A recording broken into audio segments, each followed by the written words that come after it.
Ellen McCauley talking about hope in Syracuse, New York. What is the hope for weight loss? Healthy weight loss tips for a better you. Now, you might say, Ellen, there isn't a single tip here that you have not told me before. Not a single one. There's not one that's going to say, oh my gosh, I had no idea if I parked farther away and took the stairs I might lose some weight. I had no idea that if I didn't eat snacks after 9 o'clock I might lose weight. The reason I'm giving them to you again is because I want to kindle that little thing called hope. For those of you who have given up hope, that maybe now when you read them, you'll say, you know what? Maybe I will try to exercise and burn a few calories off. Maybe I will make sure I don't miss the Pray It Off meeting so I can get energized and have some goals. And it's so important. One person was so afraid that I was going to use her food log as an example that ever since I had that thing, she's lost 5 pounds. Just so she's so afraid. What if she uses my food log? I better have a good food log. I don't care what it takes. If I got to threaten you with exposure, if it helps you lose weight, that's perfect.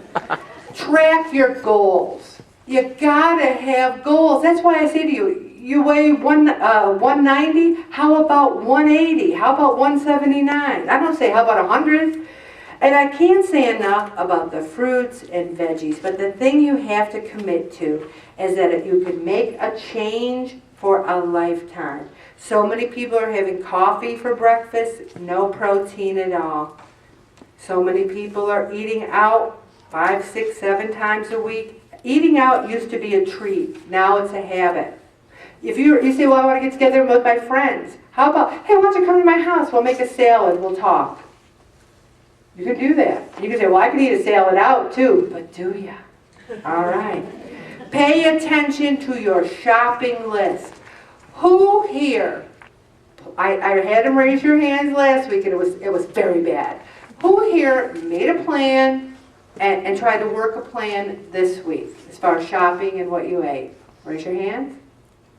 Not as good as it could be, especially since we're a weight loss group.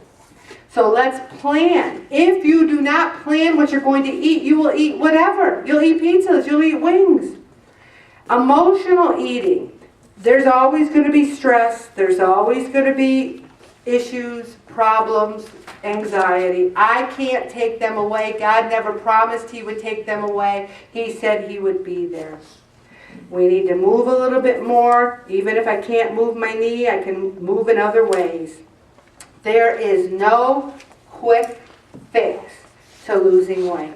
There is no, Tony always jokes, he's lost 50 pounds and kept it off for years, but he always jokes that you gotta stay on task. And when you don't, you can put them on and then you go, uh-oh, let me get back on track.